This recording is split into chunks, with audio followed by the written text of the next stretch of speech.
அழகி.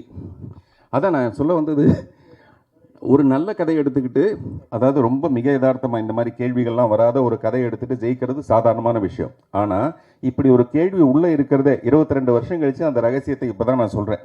முதல் மரியாதையில் எனக்கு ஒரு உண்மை தெரிஞ்சாகணும் மாதிரி, இது வரைக்கும் உங்களுக்கு யாருக்குமே இந்த விஷயம் தெரியல. நான் சொல்கிறது வந்து அப்படி ஒரு உள்ளுக்குள்ளே அப்படி ஒரு விஷயம் இருக்குது. எப்படி இருந்தாலும் ஒரு பொண்ணை கூட்டு போய் சந்தோஷமாக ஒரு குடிசை எடுத்து கொடுத்து, ஒரு தையல் மிஷின் கொடுத்து அவளை வாழ வச்சிருக்கலாமே கௌரவமாக. எதுக்காக அவளை சீரழிக்கணும், எதுக்காக இப்படி கஷ்டப்படுத்தணும்? இது என்னுடைய கேள்வி, வெறும் ஒரு கதாசிரியரா. அதுதான் நானும் சொல்கிறேன். உங்களுக்கு தெரியாமல் 22 வருஷமாக அதை மனசுக்குள்ளே பூட்டி வைக்கிற அளவுக்கு அந்த கதையை வெற்றி அடைய வச்சது அவருடைய திறமைன்னு சொல்கிறேன் நான். பார்த்திபன் சார், நீங்கள் எப்படி பேசுவீங்கன்னு எல்லாருக்கும் தெரியும். இங்கே நீங்கள் எப்படி பேசுவீங்கன்னு எல்லாருக்கும் தெரியும். சின்ன வயசுலேயே நீங்கள் இப்படி தான் பேசியிருப்பீங்க. உண்மையிலே உங்களுக்கு எத்தனை காதல், அதே மாதிரி அந்த காதலியை பின்னால் நீங்கள் சந்திச்சிருக்கீங்களா? அப்போ உங்கள் மனநிலை எப்படி இருந்தது? நீங்கள் காதலியே எல்லாம் பாஸ்ட் டென்ஸில் சொல்கிறீங்க. தேவி அன்னைக்கு புரிஞ்சு அவங்க சிரிச்சாங்க பாருங்க. அதாவது காதலி ஏதோ முந்தி நடந்த ஒரு கதை மாதிரி இப்போ சொல்லிட்டு இருக்கீங்க. அப்புறம் நீங்கள் எப்படி பேசுவீங்கன்னு எனக்கு தெரியும் அப்படின்னோடனே, நேற்று எங்கள் ஆஃபீஸில் நடந்த ஒரு விஷயம் நான் சொன்னேன். இன்றைக்கி சாயங்காலம் 6 மணிக்கு ராமசாமின்னு ஒருத்தர் வருவார் அப்படின்னு சொன்னேன். அதை ஒரு பையன் நோட் பண்ணிட்டான். 6 மணிக்கு ராமசாமி, வர ஒரு பேர் ராமசாமி.